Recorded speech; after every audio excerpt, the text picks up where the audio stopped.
فانظروا كيف كان عاقبة المكذبين. Surahul Azim. Yang kami hormati dan muliakan Bapak Pengurus Masjid Iman beserta seluruh jajarannya, kemudian Bapak Ibu sedang jemaah rahimakumullah, termasuk juga kepada anak kami santriwan dan santriwati kita yang berhadir pada kesempatan ini. Memulai kegiatan kita, mari pula kita terlebih dahulu bersyukur kepada Allah Subhanahu wa taala. Alhamdulillahirabbil alamin. Pada kesempatan yang mulia ini kita masih diberikan nikmat yang sangat banyak oleh Allah. Mudah-mudahan dengan senantiasa kita syukur nikmat, semakin terbuka kepada kita pintu-pintu rahmat dan amin. Salawat dan salam tertuju dan teruntuk buat Nabi kita, Nabi besar Muhammad sallallahu alaihi wasallam. Allahumma shalli ala Muhammad wa ala ali Muhammad kama shallaita ala Ibrahim wa ala ali Ibrahim. Kepada Ibu dan jemaah rahimakumullah, untuk kajian kita pada malam ini kajiannya edisi khusus, yaitu kita mengkaji berkaitan sekitar kerasulan Nabi Muhammad sallallahu alaihi wasallam, tentang sejarah beliau dan hal-hal yang berkaitan dengan perjalanan hidupnya. Ini adalah bagian penting bagi kita umat Islam. Salah satu kewajiban bagi kita umat Islam itu adalah senantiasa kita hendaknya mengerti sejarah agama kita, mengerti sejarah perjuangan Nabi dan sahabat. Jadi itu adalah salah satu hal penting bagi kita umat Islam. Ya, kita tidak perlu bertikai dengan nama kegiatan ini. Perlu kita berselisih paham berpanjang-panjang, tapi mengkaji sejarah, mengenal sejarah adalah satu kemestian bagi kita umat Islam. Mudah-mudahan dengan semakin dekat kita dengan sejarah kerasulan Nabi kita, semakin tumbuh dan berkembang rasa cinta kita kepada Nabi kita itu. Jangan kita sampai ibarat kata orang bertepuk sebelah tangan. Nabi itu mencintai kita, tapi kita cintanya biasa-biasa saja. Bapak Ibu hadir, Nabi kita Nabi Muhammad SAW sang sayang dan cinta kepada kita. Masih ingatkah kita dalam sejarahnya ketika beliau sudah mendekati akhir hayat, yang teringat oleh beliau siapa? Siapa yang disebutnya? Umati. Artinya apa itu? Umatku. Jadi Rasulullah itu ingatannya untuk kita umat ini sangat mendalam. Beliau khawatir kalau kita umatnya sepeninggal beliau itu tidak tertempuh di jalan yang lurus dan benar. Ini yang menjadi perasaan mendalam bagi Rasulullah. Ketika itu Rasulullah tak risau istrinya yang ditinggalkan, anak beliau yang ditinggalkan, atau cucunya. Yang dirisaukan beliau itu adalah diri kita umat ini. Begitu cinta Rasulullah kepada kita. Nah, kecintaan beliau itu pernah diungkapkannya di hadapan para sahabat. Ketika itu beliau menyampaikan, aku rindu kepada saudara-saudaraku. Nah, tentu sahabat-sahabat terkejut. Nah, kalau begitu Rasulullah, mari kita pergi. Dibawa Rasulullah ke satu tempat di mana di situ banyak berkumpul sahabat-sahabat beliau pasca perang Uhud. Perang Uhud kan perang besar, di mana banyak sahabat meninggal, termasuk paman beliau sendiri yang bernama Hamzah. Nah, sesampai di sana Rasulullah masih mengatakan, aku rindu dengan saudara-saudaraku. Nah, dikatakan oleh sahabat, ini kan kita sudah sampai tempat mana mereka berkumpul. Maka dikatakan yang berkumpul sini sahabat-sahabatku. Dari siapa saudara-saudara mereka Rasulullah? Itulah orang yang datang sesudahku, kata Rasulullah. Mereka tidak pernah melihat wajahku, tidak pernah bertemu, tapi mereka mencintaiku. Nah, jadi itu disebut oleh Rasulullah, kalian saudaraku yang sangat dekat dengan kita. Umatnya ini maksudnya. Begitulah Bapak Ibu. Jadi malam ini kegiatan kita adalah bahagian daripada penelusuran sejarah sirah nabawiyah. Ya, kalau kita cari dalilnya mana dalilnya, ini hanya sebuah kegiatan keagamaan. Sama saja kita belajar di sekolah, mengkaji sejarah, itu kan penting. Kalau kita tidak tahu sejarah, itu sangat berbahaya. Ya, kita bisa menjadi orang yang durhaka kalau kita tidak tahu sejarah. Maka malam ini kita mengambil momen Rabiul Awal berkaitan dengan sejarah Rasulullah, maksudnya Nabi Muhammad SAW. Dalam waktu yang tidak panjang ini, tidak banyak akan kita uraikan sampai sedetail-detailnya. Nanti bisa kita perkuat dengan bacaan buku yang kita rekomendasikan untuk kita baca, Bapak Ibu, contoh sejarah kehidupan Nabi Muhammad SAW ditulis oleh Muhammad Hussein Haikal. Ya, kalau ada rezeki dan tahun ini, tahun depan kita miliki. Harganya berapa? Harganya sekitar 600.000. Mahal Bu? Mahal. HP-nya berapa harganya? Ketika HP tidak ada yang mahal, bacalah Bapak Ibu. Ya, minimal kita memiliki itu. Bapak Ibu, malam ini kita akan tidak mendetail mengkaji kehidupan itu, tapi kita ingin melihat bagaimana kedudukan kenabian itu dalam informasi Al-Quran. Bagaimana kenabian itu dalam informasi Al-Quran sampai nanti kepada Nabi Muhammad SAW. Pertama kita ingin menegaskan bahwa salah satu daripada rukunnya rukun iman adalah mengimani, meyakini kedatangan Nabi dan Rasul.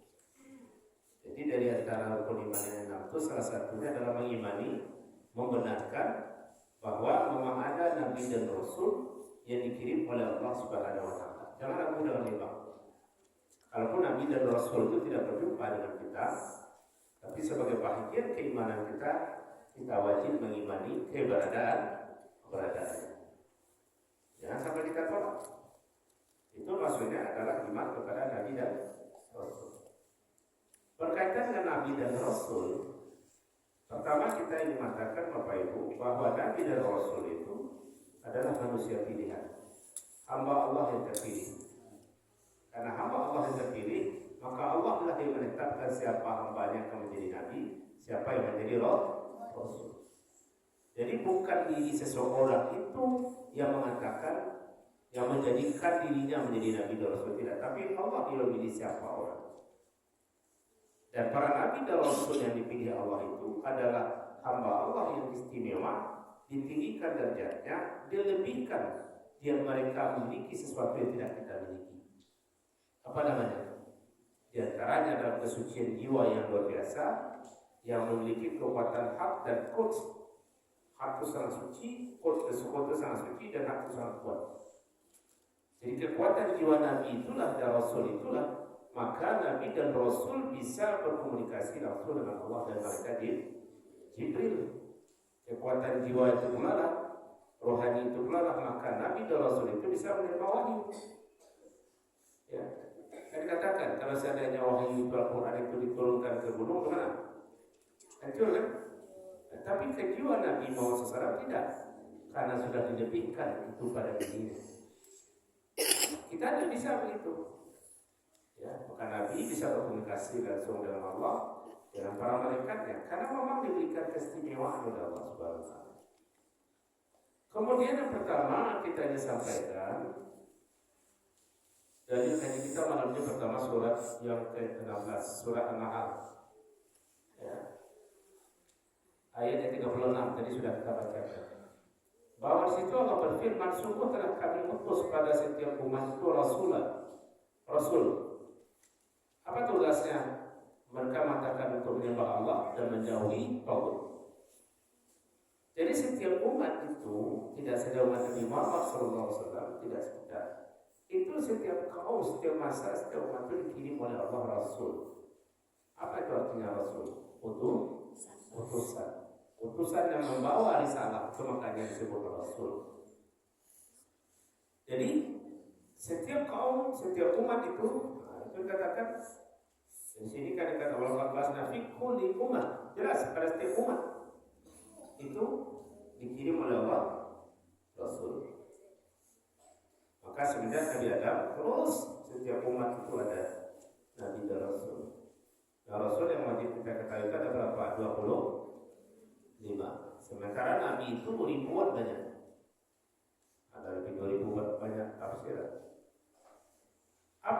hakikat dari Allah mengirim Nabi dan Rasul adalah bukti kasih sayang Allah kepada kita. Kalau Allah tidak mengirim Nabi dan Rasul, maka kehidupan kita manusia akan tersesat. Kenapa? Karena Nabi dan Rasul itu adalah pembimbing kehidupan, mengarahkan dan menunjukkan kita. Mungkin ada pertanyaan, bukankah kita ini punya akal, bisa berpikir benar? Tapi akal itu ada lawan berat. Apa lawan beratnya? Lawan nafsu. Ibaratkan ring tinju, akal itu yang akan dihadapinya besar, hawa nafsu. Kalau sempat hawa nafsu sudah memukul KO akal, maka ilmu, pikiran tidak berdaya. Jadi jangan heran Bapak Ibu, orang yang banyak ilmunya tapi tidak berdaya karena dikuasai oleh hawa nafsu. Maka oleh sebab itu sebagai bukti kecintaan Allah kepada kita dikirim Nabi dan Rasul, membimbing, menunjuki mana yang benar, mana yang salah, supaya kita tahu aturan hidup. Kalau kita hanya dengan menggunakan akal, hidup ini akan lebih gawat. Ya, karena akal manusia itu cenderung berteman akrab dengan hawa nafsu, egonya kan muncul. Kita uji Bapak Ibu. Kalau seandainya di mana di sini yang adanya perapatan namanya simpang Ampel, ada Telkom ya. Kalau seandainya ramai kiri kanan semuanya dari arah, atau mati, off traffic lightnya, gimana gambaran kayak itu? Ada di antara mobil yang kata, kamu kan sudah tua, bapak sudah berumur kan, silakan dulu. Ini mudah-mudahan kalau itu. Ustaz Fendi kebicaraan dulu Ustaz. Ini kemungkinan ada begitu. Kenapa? Semuanya maju kan? Kenapa semuanya merasa berhak, merasa lebih hebat? Akhirnya mana? Amumpuk di tengah. Lihat dulu soal preso ketika itu Pak Ibu. Oh ini, itu kan pengurus musa di awal Pak. Enggak, dulu apa? Semuanya berpacu. Satu saja. Padahal semuanya sudah berakal. Tapi ketika itu sudah muncul ego. Maka Allah kirim Nabi dan Rasul ke tengah-tengah umat itu supaya mereka hidup dengan baik dan terang dan damai. Maka kita berselawat kepada Nabi itu hakikatnya mensyukuri nikmat atas dikirimnya Nabi dan Rasul itu oleh Allah. Itu secara umum. Ya, secara umum begitu. Tapi kalau kita memahami bahwa setiap umat itu dikirim Nabi dan Rasul, kapan batasnya? Akhirnya pengiriman kapan? Ya. Kapan? Batas akhirnya kapan? Ini perlu ada kajiannya. Akhir dari pengutusan Rasul oleh Allah itu yaitu pada diri Nabi Muhammad Sallallahu Alaihi Wasallam. Maka Nabi Muhammad itu dikatakan sebagai bagaimana? Sebagai penutup para nabi. Apa dalilnya Ustaz? Karena ibu-ibu ayatnya, masa Nabi itu adalah khataman nabiyyin. Dalam surat apa itu adanya? Dalam surat Al-Ahzab. Dia ada ayat 40. Maka Muhammadun aba ahadin min rijalikum walakin Rasulullah wa khataman nabiyyin. Wa kana Allah bi kulli syai'in alima. Tidaklah Muhammad itu bapak saudara dan saudara kamu, tapi adalah Rasulullah dan penutup para nabi. Kata khatam itu artinya penutup. Tidak ada ulama yang berselisih paham dalam menjelaskan arti itu. Karena artinya bisa saja diselewengkan kemana-mana.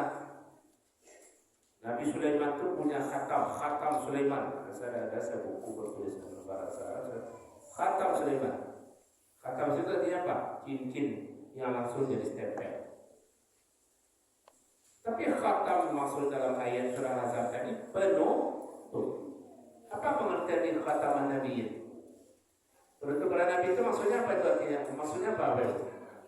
La nabiyya ba'dah. Intinya Tidak ada lagi nabi sesudah beliau. Kalau sudah tidak ada nabi, otomatis rasul tidak ada. Karena rasul itu adalah nabi. Tidak ada lagi. Maka ayatnya mengatakan bahasanya kami utus pada setiap umat itu rasul.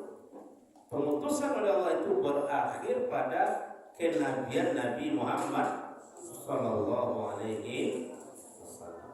Khataman nabiyyin. Apa artinya maknanya tadi? Khataman nabiyyin, la nabiyya. Tidak ada lagi nabi sesudahnya. Kalau ada yang mengaku diri nabi sudah itu namanya pembohong. Ada berbohong banyak. Sepeninggal Nabi, tak lama setelah itu muncul seorang yang bernama Musailamah Al-Kazab, digelar Kazab. Kazab itu apa artinya Bapak? Penduto kadang. Jadi salah catat pulau Korea, nama si Kazab mah.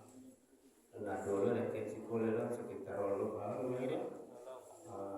di Lolongko orang nama Kazab, itu baru lagi dia kira Kazab.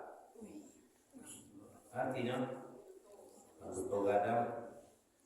Kita perlu mengerti bahasa Arab itu Bapak Ibu. Ya. Tidak pula semua bahasa Arab itu apa kita pakai. Dulu ada nyanyi waktu saya dirikan subuh. Tiap subuh setelah subuh itu anak-anak kasih nyanyi Arab. Dulunya apa? Bila dunia mis, bila dunia mis. Wah, ada mati belagu Arab. Berarti dia kurang berkawan. Tadi tawar kita. Apa tuh? Itu artinya wahai negeriku Mesir, negara Indonesia. Satu kala lagu ya Indonesia. Asal nak buku kali. Apa yang berarti? Sampai sekarang itu banyak saja. Di Indonesia ini termasuk yang banyak mengaku diri sebagai Nabi. Fenomena itu 10 tahun yang lalu namanya apa? Ya kan? Ada yang siapa namanya ini dikurung oleh pemerintah. Yang nama apa namanya belakang? Siapa? Ahmad Musaddiq, hanya saya tambah loh. Ahmad Musaddiq Rasulullah. Ada bukunya Al-Qiyadah, Mujahid, Kabul dan Turki. Tidak. Di Indonesia kajian ada yang mengatakan Jibril sudah masuk ke dalam dirinya. Itu tidak ada satu pun yang benar. La Nabiya Ba'da. Nabi terakhir itu siapa namanya? Muhammad. Gembira kah kita dengan kedatangan Nabi itu? Gembira. Kalau kita gembira dengan seseorang setelah dia lahir atau sebelum lahir? Ada enggak orang gembira sebelum lahir?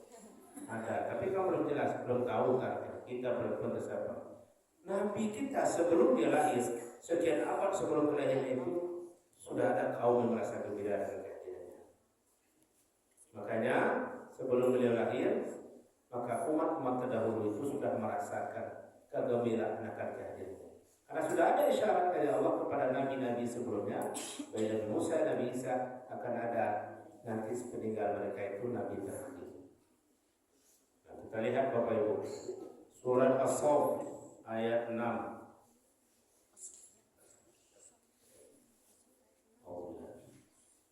Qala Isa bin Maryam ya bani Israil inni rasulullah ilaikum musaddiqan lima bayna yadayya min at-taurati wa mubasyshiran bi rasulin ya'ti min ba'di ismuhu Ahmad. Falamma ja'ahum bil bayyinati qalu hadza sihrun mubin. Dan ingatlah ketika Isa putra Maryam berkata, wahai Bani Israel, sesungguhnya aku utusan Allah kepadamu. Apa kata Nabi Isa? Ini Rasulullah. Yang disampaikan oleh Nabi Isa kepada kaumnya, aku adalah utusan Allah. Yang membenarkan kitab yang turun sebelumku. Apa kitab yang turun sebelum Nabi Isa? Kitab Taurat. Kalau itu kitab Taurat itu diterima oleh Nabi Musa. Jadi apa ajaran dalam kitab Taurat itu Nabi Musa membenarkan, tidak menentangnya. Dan aku memberi kabar gembira, kata Nabi Isa kepada kaumnya, dengan seorang Rasul yang akan datang setelahku. Nah, jadi Nabi Isa sendiri sudah memberitakan kepada umatnya bahwa Ada kabar gembira itu kelihatan akan datang sesudah nanti seorang Rasul. Nabi Isa itu dengan kelahiran Nabi Muhammad SAW berapa abad berbeda? Berapa abad jaraknya?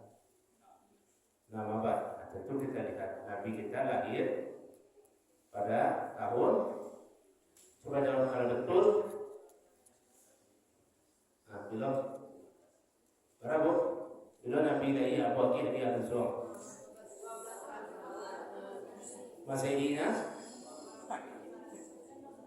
671. Ibu berhak mendapat hadiah dari Allah. Hadiahnya doa. Nah, itu yang hebat jemaah. Kita lain mendengar doa ketika Ustaz makhluk kepada Ustaz. Coba bayangkan kalau doa kamu baca sampai dah dikabulkan oleh Allah. Ya Allah, panjangkan umurnya, sehatkan badannya, mudahkan rezekinya, banyakkan anaknya, banyakkan keturunannya. Kita tak tahu banyak anak surga.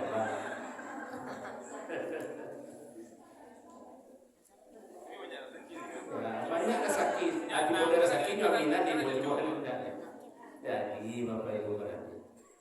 Jadi begitu ada 571 Masehi mendekati nama. Tapi pada itu masa itu Nabi Isa sudah merasakan kegembiraan akan datang. Ada kabar gembira untuk kalian. Akan datang sesudah itu nanti seorang Rasul. Siapa namanya? Ismu Ahmad. Siapa namanya? Ahmad. Pertanyaannya namun Nabi ya Muhammad. Apa itu kata saya itu?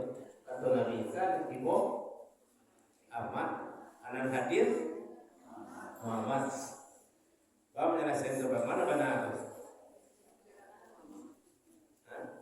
Kalau ada ibu nama tuanya aku kini yang bawa yang dia ada. Kau ada nama tunjuk kan?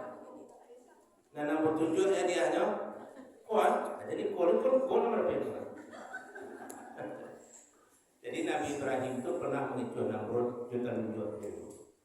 Siapa yang menepas di berhala-berhala ini? Itu mungkin Nabi Ibrahim aku, ambotan mungkin ada.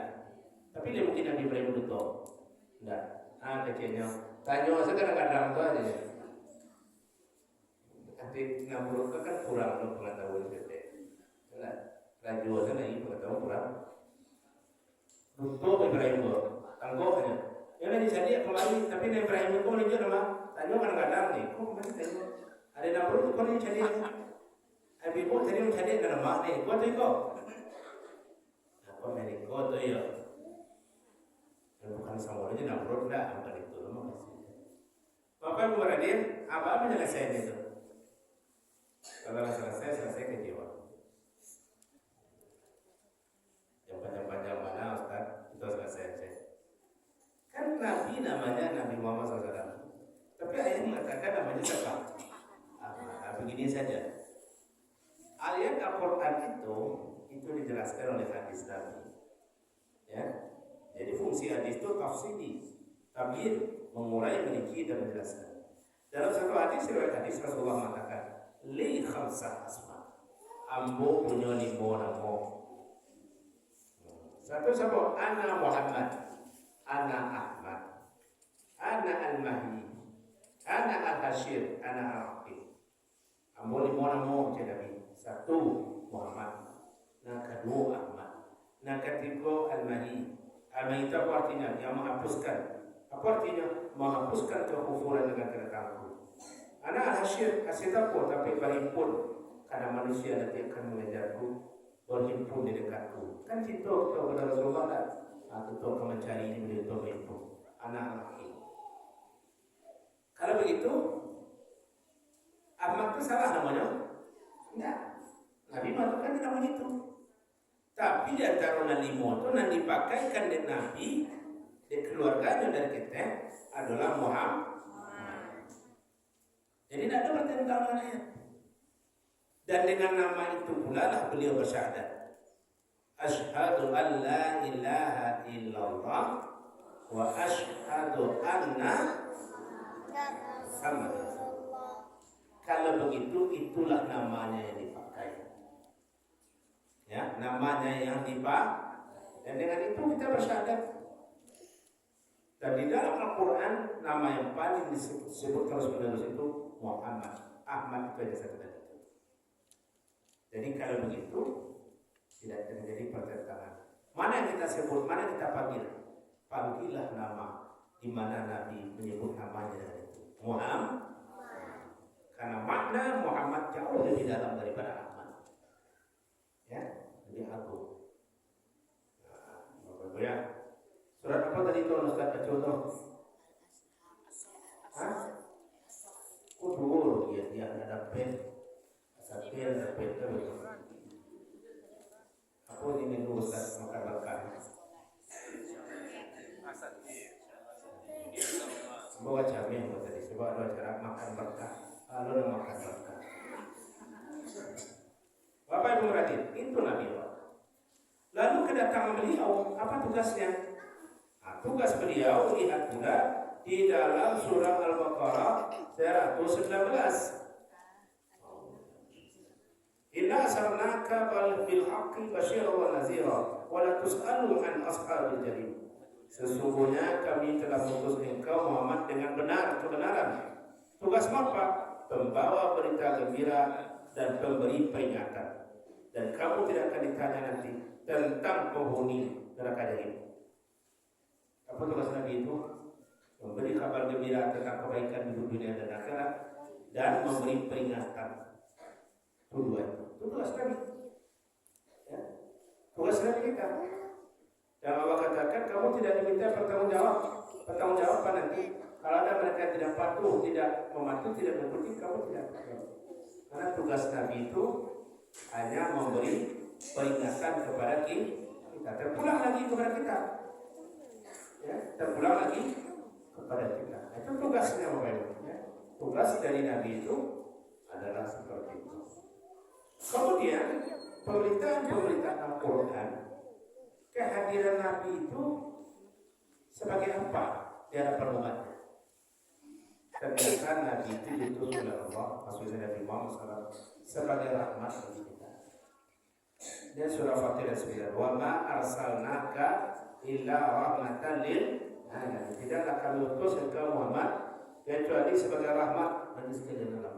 Jadi kedatangan Nabi Muhammad SAW itu rahmat, tidak untuk keburukan. Ya. Maksudnya kedatangan Nabi itu tidak saja dirinya, juga syariat yang dibawa itu.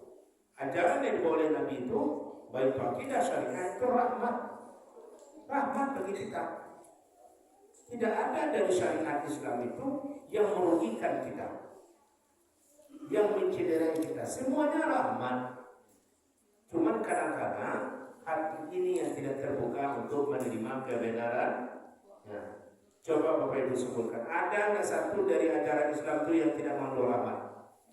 Kecuali diterima dengan kebencian. Kalau orang kebencian itu pasti tidak jadi rahmat. Coba sebut satu saja. Ada nggak ajaran Islam itu yang merugikan kita? Ada. Artinya lah. Maka ketika ada sebuah hukum itu adalah rahmat untuk kita, pasti ada nilai kebaikan, pasti ada nilai keuntungan untuk kita. Maka kehadiran Nabi Muhammad SAW diutus oleh Allah itu adalah sebagai kebaikan bagi kita. Kebaikan bagi kita semua. Tidak ada yang dirugikan. Maka hukum-hukum yang ada dalam hukum Islam itu semuanya kalau kita pikirkan dengan baik, maka itu adalah untuk kebaikan diri kita. Semua apa saja. Hanya kebencian di hati lah yang akan menghalangi orang menerima kebenaran. Tapi kalau sudah benci itu, memang tidak bisa ada menerima. Ya, itu bentuk ya, kehadiran Nabi itu sebagai rahmat. Kemudian beliau sebagai Nabi dan Rasul, ya, tentu dalam kehidupan beliau harus kita jadikan sebagai sesuatu hasanah. Inti dari kajian kita malam ini tiada lain adalah bagaimana hidup kita ini kita selalu menjadikan beliau itu sebagai uswatun hasanah. Uswatun hasanah dalam apa? Pertama, uswatun hasanah dalam keyakinan kepada Allah. Jangan ragu dan bimbang sedikit pun kehadiran Allah. Ini bukan pemiliknya yang taruh, nah, taruh itu yang mau dominan dia. kita mengikuti suatu masalah pada akidah. Bagaimana perjuangan Rasulullah menjaga akidah? Yang kedua, konsistennya kita seperti konsistennya Nabi dalam bersyariat dan beribadah. Yang ketiga, konsistennya kita berakhlak seperti akhlak Nabi. Nabi itu akhlaknya apa akhlak Nabi? Al-Qur'an. Akhlak Nabi Al-Qur'an. Betul jawabannya, berakhlak pada dia. Tapi Niko ya undang dia pertanyaan. Bapak para hadirin, ayat terakhir kesimpulan kaji kita. Marilah kita berakhlak dalam hidup ini akhlak Nabi. Kita terapkan dan kita teruskan akhlak dalam kehidupan sehari-hari. Bagaimana caranya Ustaz? Sering-seringlah kita membaca kehidupan Nabi kita. Ya, kehidupan beliau sebagai seorang kepala keluarga, seorang pemimpin dan lain-lainnya. Semoga dengan itu kita bisa mendapatkan kehidupan yang baik di masa mendatang. Bapak Ibu hadir, itulah sejenak tausiah agama kita. Semoga kita semakin cinta kepada Nabi kita. Kenapa demikian? Cinta kepada Nabi adalah tangga untuk meraih cintanya Allah. In kuntum tuhibbunallah fattabi'u. Kalau kalian cinta kepada Allah, maka ikuti aku kata Rasulullah. Maka mencintai Allah itu tangganya mengikuti Rasul. Kalau kita tidak ikuti Rasulullah SAW, maka cinta kepada Allah tidak akan tercapai.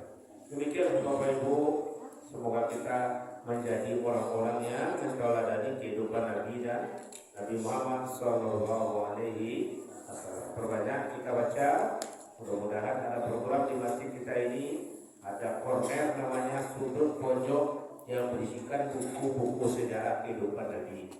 Ya, kan? Ada di sudut sejarah kehidupan Nabi. Awak ni banyak buku, tapi 25 nabinya ada buku sejarah kehidupan Nabi. Nah, 25 nabi ini 25 lain di sini. Si Nabi sana yang kenapa di situ? Ya bu? Ayo ke cimu tu kata. Penyebabnya nak buku lengkap ada nomor 1000. Nah, kita baca bersama-sama Pak Ibu. Ustaz, saya ingin anak-anak kita ini ada hari membaca kisah Rasul. Nah, sampai kan sedih lain karena muat terus tak bisa. Nah, ada teorinya Pak Ibu. Dia pengumuman. Saya ada muat tentang saja membaca kisah kehidupan Rasulullah, dibikinkan bubur kacang hijau. Nah, kali itu pengumuman ada anak-anaknya, dia mama, dia mau datang tu. Dia mau mahal benar terus yang bagi cerita tu. Sekilo dah kan? Kalau dah awas ya, ada pengaji sejarah lagi. Ini bu, apa? Ya kan? Nah, itu saja kita mohon maaf banyak-banyak. Semoga kecintaan kita kepada Nabi kita semakin kuat. Assalamualaikum warahmatullahi wabarakatuh.